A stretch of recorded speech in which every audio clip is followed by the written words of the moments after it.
हो रहा है, हाँ। ठीक से चल नहीं रहा है, हाँ। गेम चलते चलते अटक जाता है, अरे हाँ भाई हाँ।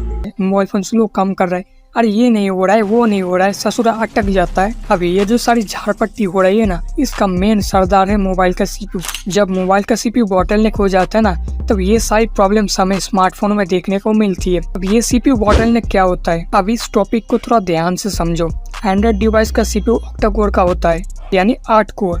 अब इन 8 कोर के अलग अलग स्पीड होती है, जैसे core 1 2.0 gigahertz, core 2 2.0 gigahertz, core 3 1.8 gigahertz, core 4 1.8 gigahertz, core 5 1.8 gigahertz, core 6 1.8 gigahertz, core 7 1.8 gigahertz, core 8 1.8 gigahertz. अब यहाँ पे देखो, कोर 1 एंड कोर 2 की स्पीड बाकी कोर्स के मुकाबले ज्यादा है, इसलिए कोर एंड कोर 2 को बिग कोर एंड बाकी 6 कोर को लिटिल कोर कहते हैं। जब स्मार्टफोनों में कोई हैवी टास्क को रन किया जाता है, तब सीपीयू का बिग कोर 1 कोर 2 उस बड़े टास्क को चलाने की कोशिश करता है, लेकिन बड़े कोर्स जब उन्हें चला नहीं पाते, तो जो 6 छोटे छोटे कोर्स है उस बड़े टास्क को चलाने के लिए बड़े कोर्स की मदद करती है, एंड वो जो टास्क है हमारा वो कंप्लीट हो पाता है। लेकिन कभी कभी स्मार्टफोन में फार्मवेयर में कुछ गड़बड़ी हो जाती है, जैसे सिस्टम के अंदर टेम्पोररी फाइल्स जमा होना, बग्स जमा होना, अधिक कैश डाटा का जमा होना। तो इस सिचुएशन में जो एंड्रॉइड ऑपरेटिंग सिस्टम होता है वो सही से काम नहीं कर पाता है।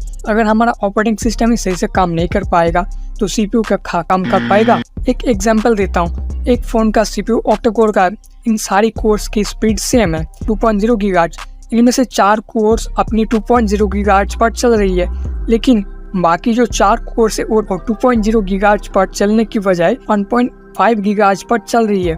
मतलब वो 4 कोर अपनी मैक्सिमम स्पीड पर जा नहीं पा रहे हैं। इस सिचुएशन को ही सीपीयू बॉटलनेक बोलते हैं। ये कोई छोटा मोटा प्रॉब्लम नहीं है, ये एक बड़ी प्रॉब्लम है। तो सिर्फ मोबाइल में नहीं, कंप्यूटर में भी ऐसा होता है। अगर आप अपने कंप्यूटर में गलत ग्राफिक्स कार्ड लगा देते हो, तो इस कंप्यूटर की जो सीपीयू वो बॉटलनेक हो जाएगा। अब मेन सवाल ये है कि आप पता कैसे करोगे कि आपका फोन का जो सीपीयू है वो बॉटलनेक हो रहा है या नहीं। इसके लिए आपको एक ऐसी एप्लीकेशंस की हेल्प लेनी पड़ेगी जो कि सीपीयू के फ्रीक्वेंसीज को मेजरमेंट करती है। तो इस एप्लीकेशन का नाम है सीपीयू थ्रॉटल। मैंने डाउनलोड लिंक वीडियो के डिस्क्रिप्शन पर दे दिए, जाकर डाउनलोड कर लेना। एंड इस सीपीयू थ्रॉटल एप्लीकेशन को आपको ओपन करना है, एंड यहाँ पे आपको देखो, यहाँ पे आपको 8 गैप दिख जाएंगे। तो ये जो सीपीयू की कोर्स है, यहाँ पे आपको देख सकते हो स्पीड दिखा रही है सारे कोर्स की, जो जैसे मैंने बताया था 6 कोर्स की आपको देख सकते हो 1.8 गीगाहर्ट्ज एंड 2 बड़े कोर्स ये 2.0 गीगाहर्ट्ज पर बेस्ड है। एंड यहाँ पे आपको क्या करना है, स्टार्ट टेस्ट पर क्लिक करना है। एंड यहाँ पे आप देखोगे एक गैप आपको दिख जाएगा। तो ये जो गैप है ना 80 के नीचे नहीं जाना चाहिए। मतलब ये जो गैप है ना, यहाँ पे आप देखो ग्रीन कलर का गैप हो रहा है, वो रेड कलर का नहीं होना चाहिए, रेड या फिर येलो कलर का नहीं होना चाहिए।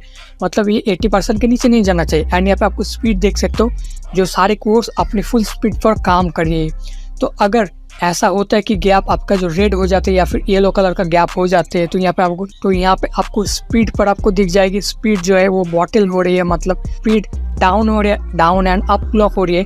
तो इसे ही कहते हैं सीपीयू बॉटलनेक। एंड इस प्रॉब्लम को फिक्स कैसे करें, तो इस प्रॉब्लम को फिक्स करने के लिए आपके पास 4 रास्ते हैं। अब डिवाइस की क्लीनिंग आपको सही से करनी होगी। तो मैंने अपने चैनल पर एक डिवाइस की क्लीनिंग वीडियो डाल कर रखी है, उससे आप देख लेना। को आपके डिवाइस को हफ्ते में एक बार रिस्टार्ट करना होगा, मतलब डिवाइस को स्विच ऑफ करके स्विच ऑन करना होगा। इससे आपका जो डिवाइस है वो सही से वर्क कर पाएगा एंड सीपीयू जो है सही से काम कर पाएगा। एंड थर्ड जो स्टेप है वो क्या करना है, आपकी जो प्ले स्टोर की सारी एप्लीकेशंस होती है उन्हें आपको अपडेट रखना होगा। आप चाहे सारे एप्लीकेशंस को अपडेट करो या ना करो, लेकिन कुछ जरूरी एप्लीकेशंस होते हैं जो मैं अपने डिस्प्ले में दिखा रहा हूँ, उन सारे एप्लीकेशंस को आपको अपडेट रखना है। एंड जो मेन है, इम्पॉर्टेंट है, ये जो सबसे ज़्यादा इम्पॉर्टेंट है, लेकिन ये कोई बंदा, बहुत सारे बंदे ये करते नहीं है क्योंकि उनका डेटा खत्म हो जाता है इसके लिए। तो ये है सिस्टम अपडेट। देखो, सिस्टम में अपडेट दिया जाता है कि सिस्टम की प्रॉब्लम को फिक्स करने के लिए सिस्टम में कुछ नया डाला जाता है, प्रॉब्लम को फिक्स किया जाता है, बग्स फिक्स किया जाता है। तो सिस्टम अपडेट को आपको करना है, इसे कभी आपको इग्नोर नहीं करना है। अगर सारी चीज़ों को करके आपका ये प्रॉब्लम फिक्स नहीं हो रहा है, तो आपके पास सिर्फ एक ही रास्ता है, वो क्या, अपने डिवाइस की फैक्ट्री को रीसेट कर दो। मतलब अपने डिवाइस को पूरा रीसेट कर दो, तो इससे आपके प्रॉब्लम जो है फिक्स हो जाए। अगर इससे भी प्रॉब्लम फिक्स नहीं हो रहा है, तो समझ जाओ आपके डिवाइस का जो सीपीयू है वो खराब हो चुका है।